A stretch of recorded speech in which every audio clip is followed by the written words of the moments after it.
جو لوگ ایمان لائے اور عمل نیک کیے ان کے لیے خوشحالی اور عمدہ ٹھکانہ ہے۔ الحمدللہ والصلاة والسلام علی رسول اللہ وعلی آلہ واصحابہ ومن اقتفى اثره واهتدى بهداه الى يوم الدين. اما بعد،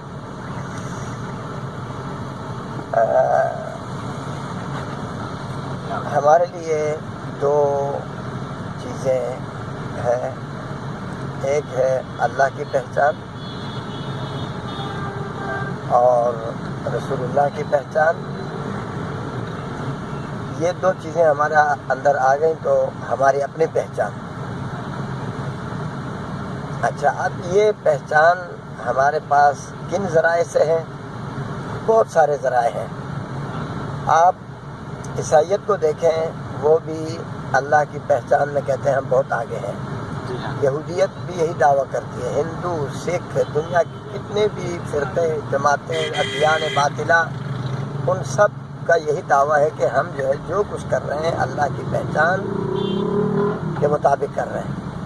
لیکن ایک چیز کہ اللہ تعالیٰ نے قرآن میں نفی کی ہے، وہ یہ ہے کہ تم دعویٰ کرتے ہو نبیوں کی پیروی اور اتباع کی، نبیوں سے تمہارا تعلق نہیں ہے.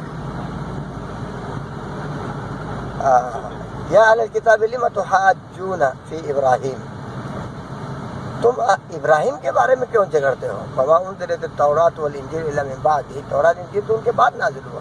یہودی تم بعد میں بنے، عیسائی تم بعد میں بنے. ٹھیک ہے جی. اور تمہارا دعویٰ ابراہیم سے کیا تعلق ہے؟ ابراہیم تو مشرک نہیں تھا، ابراہیم تو ایک طرفہ تھا لیکن اللہ کے لیے.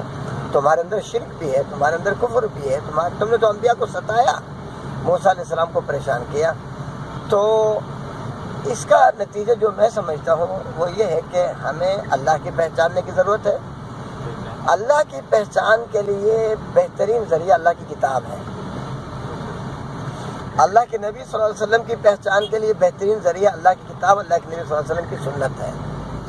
ان دو سے الگ ہو کر جتنے آج اللہ کی پہچان اور رسول اللہ کی پہچان ہمارے اندر آ گئی ہے، وہ ہے اصل ہمیں نہ جوڑنے کا ذریعہ. ہمیں جڑنے نہیں دے رہا. کیوں؟ میرے اندر ایک وہ چیز ہے انا.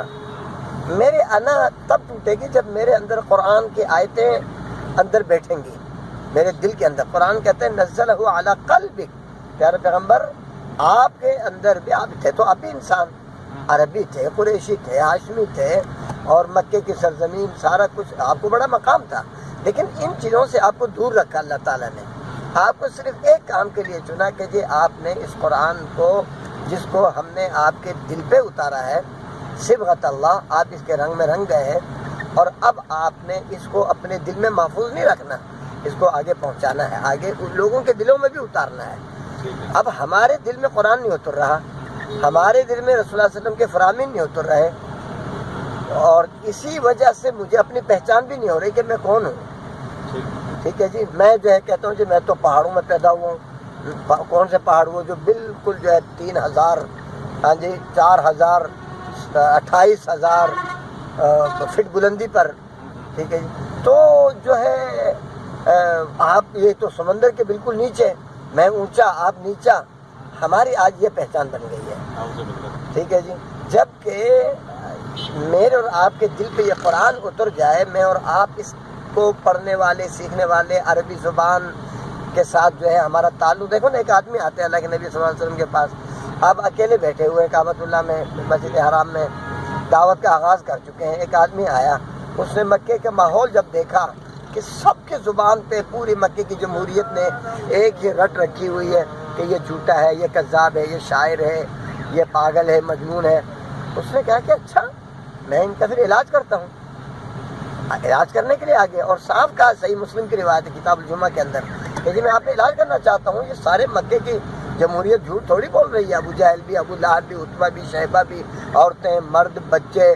میں نے آنکھوں سے دیکھا آپ کو پتھر مار رہے ہیں، میں نے کانوں سے آپ کو گالیاں دیتے ہوئے سنا. تو پیارے پیغمبر صلی اللہ علیہ وسلم نے ان کو بٹھایا آرام سے، کہا کہ پھر سنیے ان الحمد للہ نحمدہ ونستعینہ. وہ خطبہ جو ہم ہر جمعے میں سنتے ہیں، ہر عید میں سنتے ہیں، ہر خطبے اور وعظ میں سنتے ہیں. ٹھیک ہے جی. جماعت نے ایک دفعہ سنا، کہنے لگا کہ جی لوگوں کو میں نے کیا دیکھا، اور آپ کے بارے میں تبصرہ کرتا ہوں اور آپ کو میں کیا دیکھ رہا ہوں اور سن رہا ہوں. ایک دفعہ پھر دوہرائیں، پیارے پیغمبر نے پھر دوہرا دیا. اب یہ آنا نہیں ہے نا آپ کے اندر، آنا نہیں ہے، میرے اندر سے آنا جاتی نہیں ہے.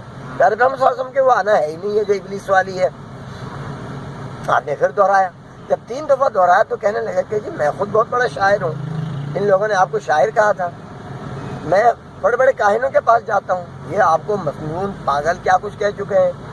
میں بڑے بڑے بادشاہوں کے پاس جاتا ہوں، کبھی کسی سے میں نے یہ جو جملے آپ نے سنائے ہیں، پوری انسانیت کی فلاح و بہبود کا منشور دستور قانون قیامت تک کے لیے، اور پوری انسانیت کی جو پچھلی داستانیں گزری ہیں ان میں ان کی جو ہے ان کے اوپر جو اللہ کا عذاب آیا وہ سارے کیوں آیا؟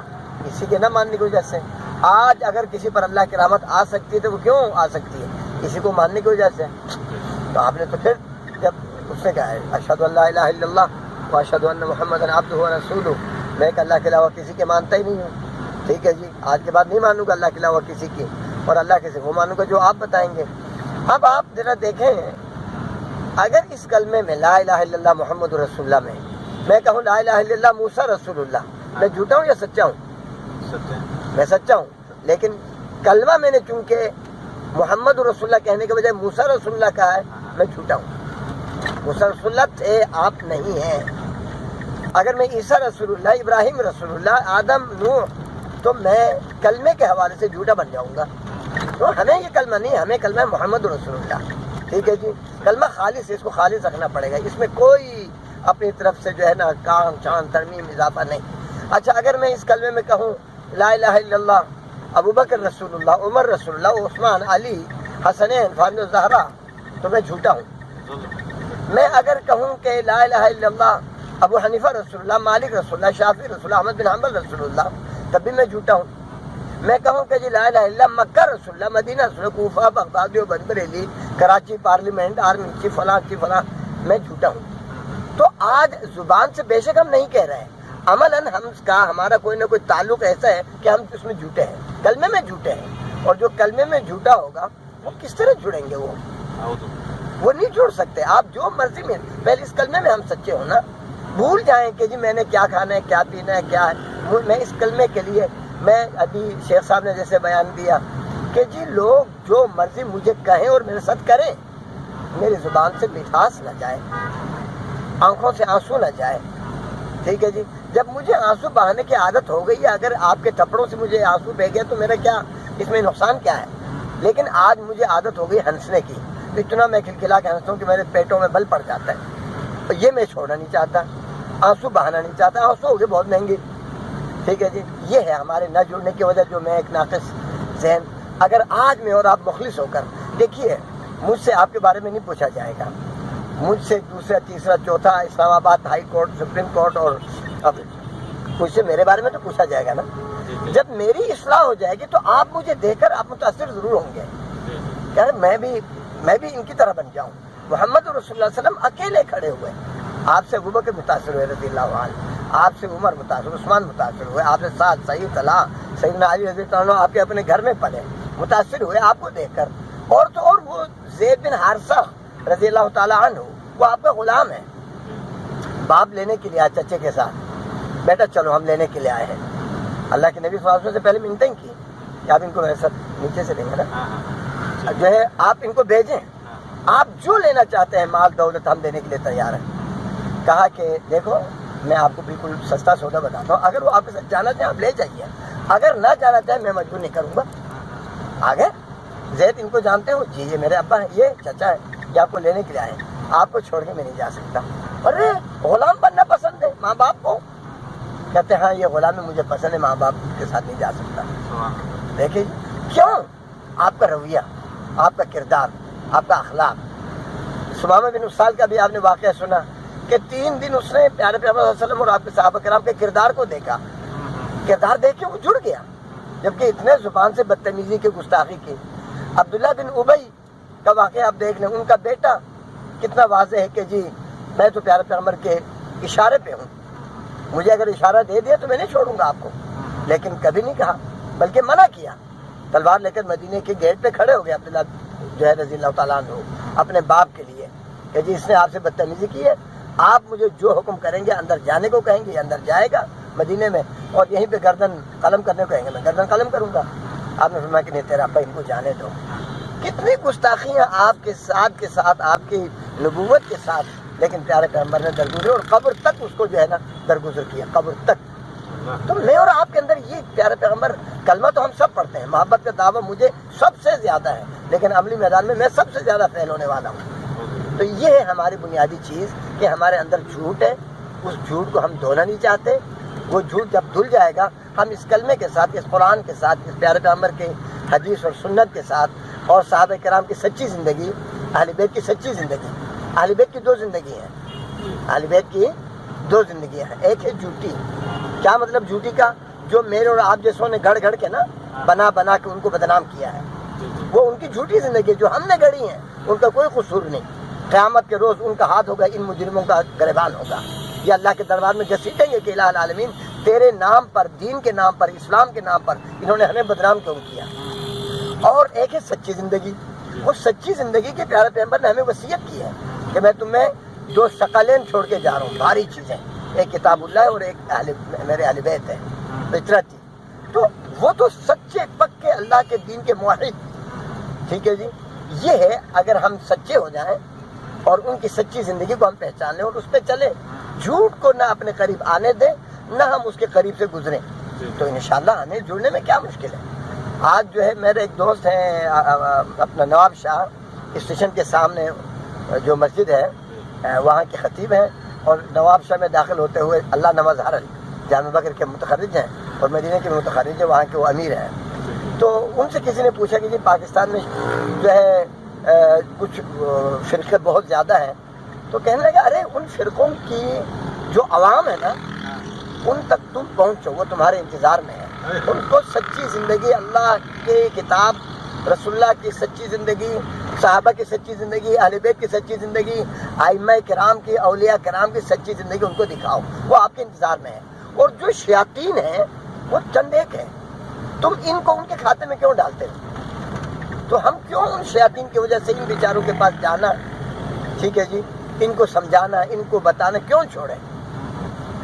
باقی جو ہے میرا اور آپ کا کام لوگوں کی ہدایت نہیں، میرا کام اپنی ہدایت۔ لا یا ایھا الذین آمنوا لا یضرکم من ضل اذا اہتدیتم، تم جب ہدایت پہ آ جاؤ گے پھر لوگوں کی گمراہی سے تمہیں نقصان نہیں ہوگا۔ میں آج ہدایت پہ تو آؤں، کیوں؟ یہ ہدایت ایسی چیز ہے کہ آپ میرے ساتھ بیٹھیں گے تو آپ کی ہدایت سے میں ضرور متاثر ہوں گا، آپ میرے غلطیوں سے بھی متاثر ہوں گے، ٹھیک ہے جی۔ تو ہم میں سے ہر ایک کو آنکھوں میں آنسو، دل میں جذبہ اور طرف حق کی کتاب و سنت کی، اپنے فرقے، جماعت، گروہ، رنگ، سیاسی، مذہبی، قومی، لسانی نہیں، صرف کتاب و سنت اور صحابہ کرام کی سچی زندگی، اہل بیت اعظام کی سچی زندگی، اور یہ ائمہ اربعہ رحمۃ اللہ علیہم اجمعین، یہ بھی بالکل سچے لوگ تھے، انہوں نے امت کو جوڑا ہے، توڑا نہیں ہے۔ یہ ہم نے آپس میں جو ہے نا یہ اپنے اپنے مفادات کے لیے ان کو تقسیم کر دیا کہ جو تو شافعی، تو مالکی، تو حنبلی، تو فلاں فلاں، یہ تو سارے ایک ہی امت کے، ایک ہی جماعت کے تھے، محمد رسول اللہ علیہ وسلم کی جماعت۔ کب کہا سیدنا ابو حنیفہ رحمۃ اللہ علیہ نے کہ تم حنفی بنو؟ کب کہا مالک رحمۃ اللہ علیہ تم مالکی بنو؟ کب کہا شافعی رحمۃ اللہ علیہ تم شافعی بنو؟ کب کہا احمد بن حنبل رحمۃ اللہ تم حنبلی بنو؟ ٹھیک ہے جی۔ اور جب تک ان لوگوں کی تعلیمات عوام کے اندر عام تھی، عوام متحد تھے۔ جب سے میرے اندر یہ بات آئی کہ جی میں نے تو جو ہے اپنے لیے شہرت کا کام کرنا ہے، وہ حنفی بن کر ہو یا مالکی بن کر ہو یا شافعی بن کر ہو یا حنبلی بن کر ہو یا صوفی بن کر ہو یا شیعہ بن کر ہو یا جو ہے نا جی اہل حدیث بن کر ہو، ناموں کو ہم نے اپنے مفادات کے لیے استعمال کرنا شروع کیا، تو اس وقت سے جو ہے نا ہمارے یہ مسائل ہیں۔ اللہ تعالیٰ ہمیں توفیق دے کہ ہم ناموں سے زیادہ کاموں پہ توجہ دیں، اور حق جو ہے ما انزل اللہ، جو اللہ نے اوپر